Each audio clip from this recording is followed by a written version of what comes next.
Sumainyo ang Panginoon. At sumaiyo rin. Ang mabuting balita ng Panginoon ayon kay San Juan. Papuri sa iyo, Panginoon. Malapit na ang Pasko ng mga Hudyo, kaya pumunta si Jesus sa Jerusalem. Nakita niya sa templo ang nagbibili ng mga baka, mga tupa at mga kalapati at ang namamalit ng salapi. Gumawa siya ng isang panghagupit na lubid at ipinagtabuyang palabas ang mga mangangalakal, pati mga baka at tupa. Isinabog niya ang salapi ng mga namamalit at pinagtataob ang kanilang mga hapag. Sinabi niya sa mga nagbibili ng kalapati, "Alisin ninyo rito ang mga iyan. Huwag ninyong gawing palengke ang bahay ng aking ama." Naalala ng kanyang mga alagad na sinasabi sa kasulatan, "Ang aking malasakit sa iyong bahay ay parang apoy na nag-aalab sa puso ko." Dahil dito'y tinanong siya ng mga Hudyo, "Anong tanda ang maibibigay mo upang patunayang may karapatan kang gawin ito?" Tumugon si Jesus, "Ibain ninyo ang templong ito at muli kong itatayo sa loob ng 3 araw." Sinabi ng mga Hudyo, 46 na taon na ginawa ang templong ito at itatayo mo sa loob lamang ng 3 araw? Ngunit ang templong tinutukoy ni Jesus ay ang kanyang katawan. Kaya't nang siya'y muling mabuhay, naalala ng kanyang mga alagad na sinabi niya ito at naniwala sila sa kasulatan at sa mga sinabi ni Jesus. Ang mabuting balita ng Panginoon. Pinupuri ka namin, Panginoong Hesukristo. Umupo ang lahat. Isang mapagpalang umaga po sa inyong lahat. Ngayon po ay ang pagdiriwang ng kapistahan ng pagtatalaga sa Palasyong Simbahan sa Laterano. Ito po ay nasa Roma o yung Basilika ng St. John Lateran. Isa po ito sa 4 na major na basilika na matatagpuan po sa Roma, no?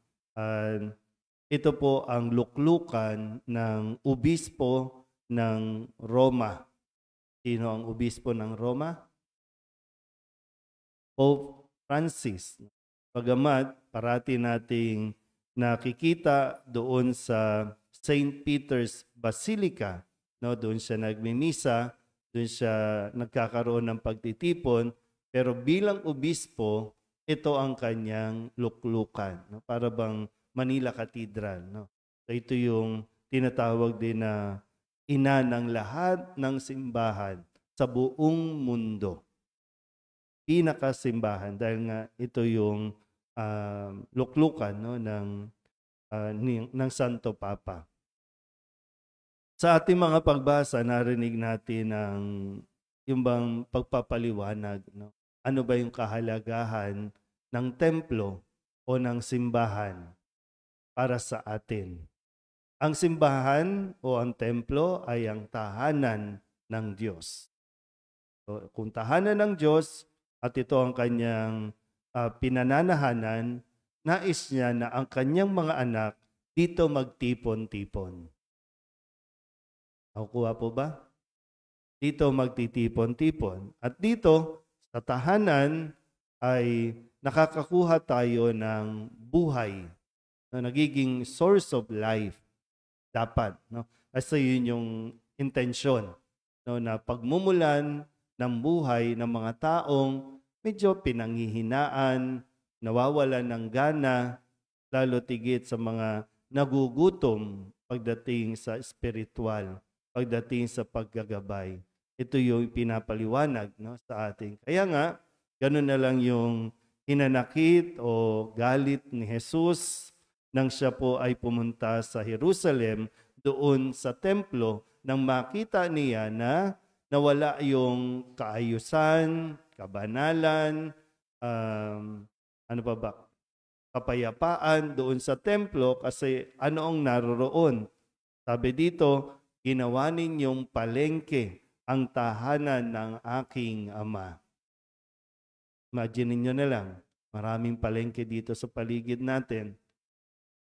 At kung papasok ka sa templo, na dapat ay talagang napaka-peaceful pero maingay. Hindi na naging bahay dalanginan kundi naging naging business sector na yung templo. Naging hanap buhay na. Kaya nagalit si Jesus. Sa tingin niyo ba valid o na magalit si Jesus o wala lang, ituloy lang? Na siyang paalala din naman sa atin na tayo bilang mga anak ng Diyos, tahanan ito ng Diyos, kahit ito man lang sa atin, sa simbahan natin, mayroon ba tayong malasakit sa tahanang ito? So, hindi natin ito pag-aari, pero ito ay ibinibigay sa atin para nga nasa ganon ay meron tayong mapuntahan.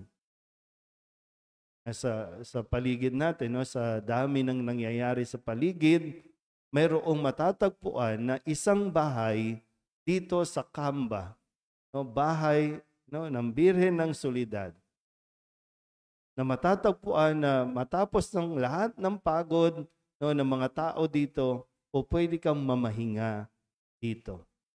Pero sa ating mga naririto, nakakatagpo ba talaga tayo ng kapahingahan dito? O yung mga tao na napapadaan, nakakatagpo ba ng kapahingahan? Kaya nga yung malasakit, hindi pwedeng mawala. Hindi pwedeng nagsimba lang tayo, Hindi pwedeng wala tayong pakialam sa nangyayari dito. Meron tayo dapat pakialam. Kaya nga, pwede rin suriin, dahil ba sa atin, kaya yung mga tao po ay naiinganyo na magsimba rin, o dahil sa atin ay lumalayo na lang sila sa simbahan kasi hindi iba na yung napipicture na akala nila pag pumunta sila dito, tahimik, pag pumunta sila dito, na may kapayapaan, pero makikita ba sa atin ang pag-aaway-away, pag-iinggitan, yung ganong ugali? Kailangan natin itong suriin muli, Hindi lang tayo basta magdiriwang, kundi isang paalala din sa atin na kung paanong pinahalagahan ni Jesus ang templo, ang simbahan, ipagpatuloy din natin. Para nang sa ganon, kung babalik si Jesus, makikita niyang nasa ayos, nasa tama ang simbahang ito na tahanan ng Diyos. Amen?